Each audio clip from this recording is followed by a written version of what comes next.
Hello there, welcome to the garden. We're out here in the evening. It's a little chilly, starting to really feel like fall, and I think this week we're getting into some of the colder fall temperatures, so I felt like it was time now to go ahead and move the container pond. So I wanted to share with you where it is now, how it's looking, and then I'll talk to you about where I'm going to move it. It's actually going to be going into the unheated greenhouse for the winter. So here it is right now. Obviously a little bit messy at the moment. It's been over in this corner of the garden, which also is going to be getting a refresh soon, but it's been over in this corner. I just turned off the fountain, but it's been doing really well. I am going to end up emptying a lot of water out of this, so all of these leaves and everything will get cleaned out of it. And you can see we've got a few little ruby red minnows in here and also a goldfish, and they are going to be living in this container pond all throughout the winter. We shouldn't be dealing with really any freezing. That said, if we get a really cold snap, last winter we had one cold snap that was like negative degrees Fahrenheit. It was only for a couple days. I'm here in zone 7A in Virginia, so when we get a temperature like that, it's only for a very short amount of time. Usually it's like one or two little cold snaps throughout the season, and then other than that we're usually like right around freezing or above. And being in the unheated greenhouse, they're still going to be protected. It's going to have some warmth, so the fish will be fine. But if we get one of those really cold nights and it looks like there might actually be some ice that's going to form on the container pond, I have a little tank, and so I can bring them inside into the aquarium like for a few days, for a week or whatever, while this container pond freezes, if it's going to. But as I said, that's a very rare thing, so the fish should be fine over the winter.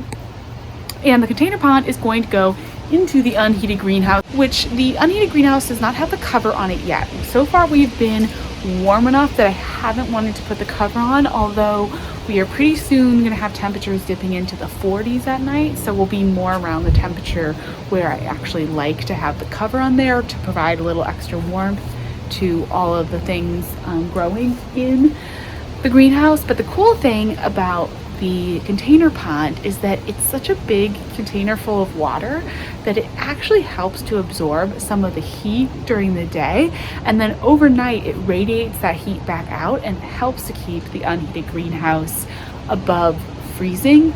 Actually, you'll hear some people talk about doing this if you have like a greenhouse or something like that you can put big jugs of water in the greenhouse for that purpose, because they absorb so much heat during the day, they radiate it back out at night, and it just helps to keep everything doing well and staying warm. So I'm going to try that. I have a container pond. I also have another big bucket of water that I thought when we get into the colder winter temps, I can put that in the greenhouse also and explore how it helps to keep the greenhouse warm, because it's really a double function. Now, of course, with these container ponds, you could totally drain it for the winter if you wanted to, but since I have fish and I also have a lily pad in there, that lily pad is a perennial, and last year it did winter over. It did beautifully in the unheated greenhouse and in the container pond all winter long. I didn't do anything special with it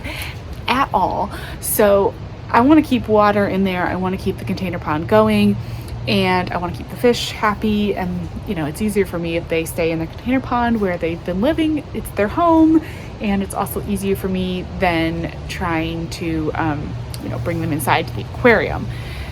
The plant life right now is doing a lot of the filtering of the water and a lot of the aerating of the water. When we get into the winter, the hornwort that is in the container pond will probably die. This hornwort does not live all winter long. It pretty much all died for me last year.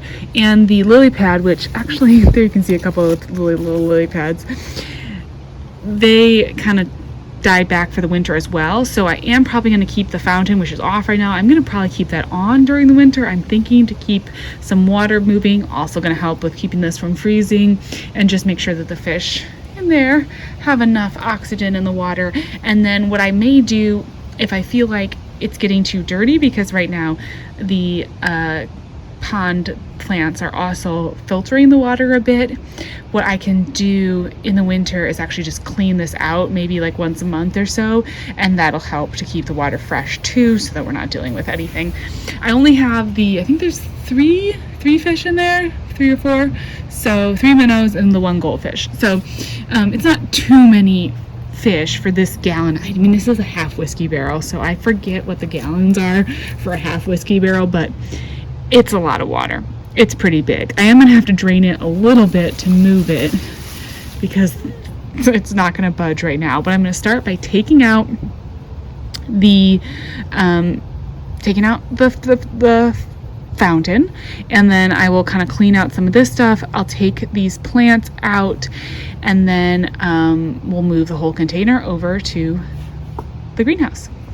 I want to add too that this greenhouse space is in full sun, so in the heat of the summer I do not like to have the container pond over in that area, because it gets really hot. It's still going to get warm this time of year, but we do have some plants on the shelves, so there's going to be a little bit of shade for the pond, and then also the outdoor temperatures are just not nearly as hot as they have been. We're going to be hitting our first frost at the end of the month, so we may have some days in the 70s, but without the cover on here, I don't think it's going to get too hot for the fish. I think the fish are going to be okay. That is something you do have to be a little bit careful with these container ponds, that you don't, if you have fish in them, you don't want it to get too hot in there, because they don't like that either. All right, so I'm just going to clean this out. It's getting dark, so I'm going to try to do this as fast as I can and not lose too much light.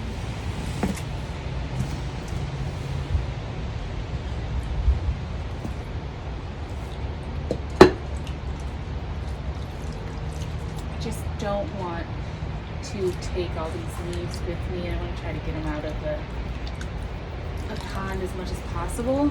I'm also really glad to be moving this over to the other space, because while leaves are going to fall all over all parts of the garden, over here we're in the shade, we are under some actual trees, so the leaves really do fall into the pond a lot more. These big pieces out. I don't think I'm going to clean out all of the water today. I think I am just going to take out some of it. Let's see if I can just lift this whole thing out of here. Over here.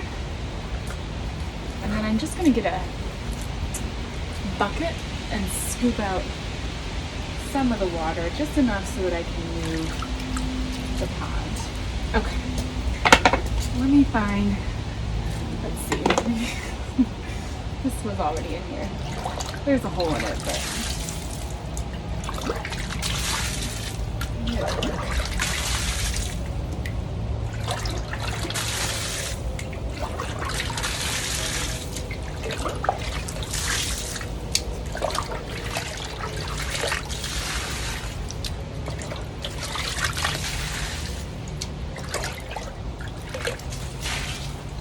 I'm gonna have to remove a ton of this water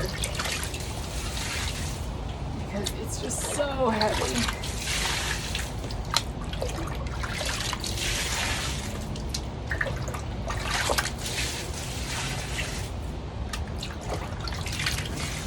Use it to water the garden.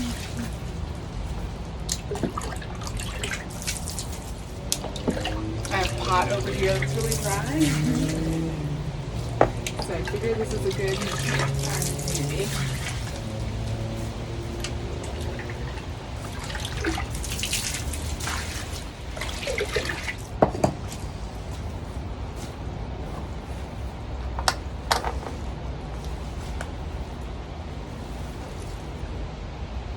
I'm probably just going to have to kind of shimmy it to move it over. There is a big cinder block in here as well.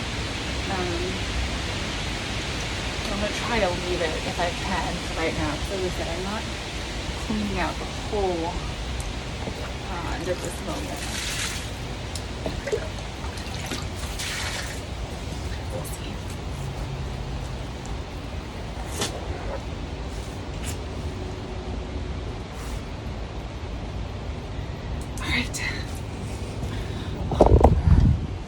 let's try to take it over.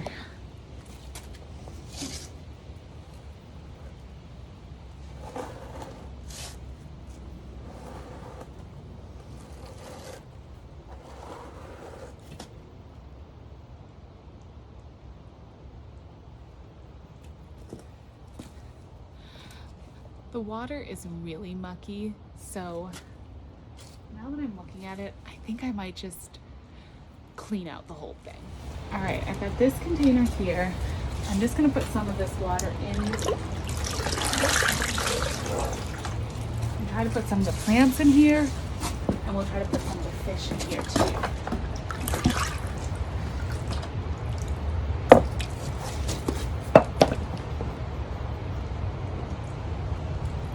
Black hat.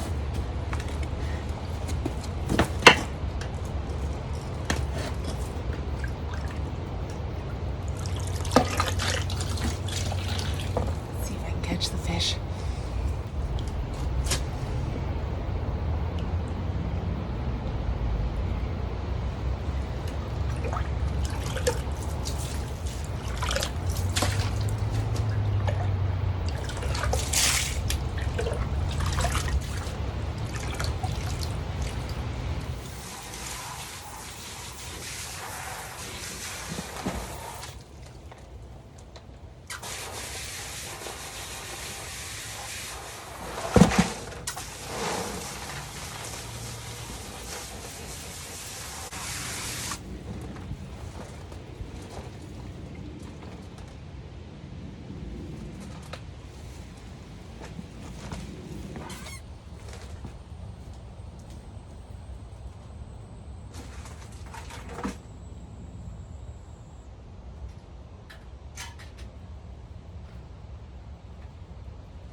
All right, so we got the container pond in here. As you can see, there's some gravel, and that is what the lily pad is gonna sit on. And then I'm just gonna put back in my cinder block, and I have a little pot that I put in the bottom too to protect, like give the fish another thing to swim into. So I'm gonna get those back in place, and then we'll see how we're doing.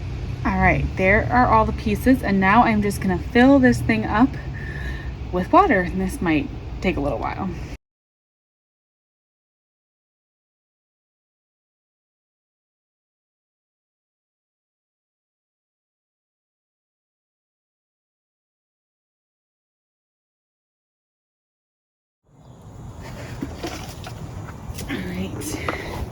Now, let's put the fish back in.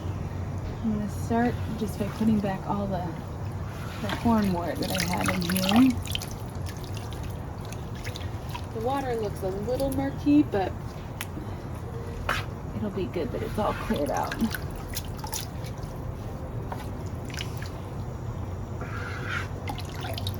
Okay. That is just seaweed. All right, now I gotta try to find the fish. There's one. There you go, buddy. Get that leaf out. Try to keep this water clear as I can.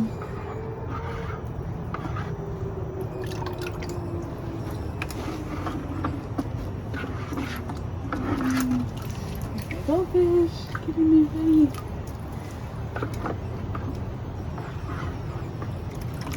Another one of the fish.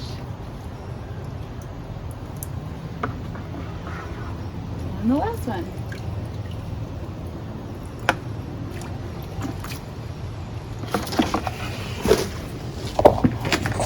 The last thing that I put in here was a little bit of this stress coat per the amounts, just to make sure that the tap water that I filled it up with doesn't hurt the fish. And it also, that was kind of probably a very stressful situation for the fish, so this helps. It's getting really dark out here, so I think I am going to come back tomorrow and we'll take a look at this and also get the fountain set back up again. The water looks a little murky right now, as I said. There was some obviously sediment in the lily pad and things like that, but I didn't want to like clean out the lily pad because those plants do need, you know, some soil and gravel and so forth. So a little bit of sediment in there is fine. And mostly we just want to make sure that the water is not getting like toxic for the fish. But honestly, I had a couple times where container plants, bog plants that I had growing on the side of the container pond fell in, and so I had to clean out the container pond. But otherwise, with all that hornwort in there and the lily pads, I have not had to change out the water in months in there, and the fish have been perfectly happy, and it's been going really well. So the plants do a lot as far as cleaning the water. It really works. It's pretty cool little ecosystem that happens. But it was good to probably just get that cleaned out now going into the season. The stress coat will keep those fish happy, make sure they don't get hurt at all by the fresh water. And then, yeah, we'll get the fountain going tomorrow, but I think they will be perfectly fine as far as oxygen in the water with the plants in there overnight. And then also goldfish and minnows are both the kind of fish that do okay with those like lower oxygen situations. All right, I will check back in tomorrow. Hopefully it'll be sunnier out. We'll actually be able to see what this pond looks like. All right, it is the next evening and the pond is looking great. I've got the fountain back in there bubbling away, and the water has cleared up a lot, so it's looking super good. Really, really happy with this. The fish seem to be very happy. They seem to be doing well. The water is looking really, really clear. And then I didn't put in any of the like pieces that I had as far as I had the water spilling over the terracotta pots. I actually broke the little stem piece on the fountain that takes the water up, but I just set it in here like this kind of bubbler, and that's actually, I think, gonna end up being really good, especially as we move into the cooler months, because I'm just gonna run over and grab a little pinch of fish food.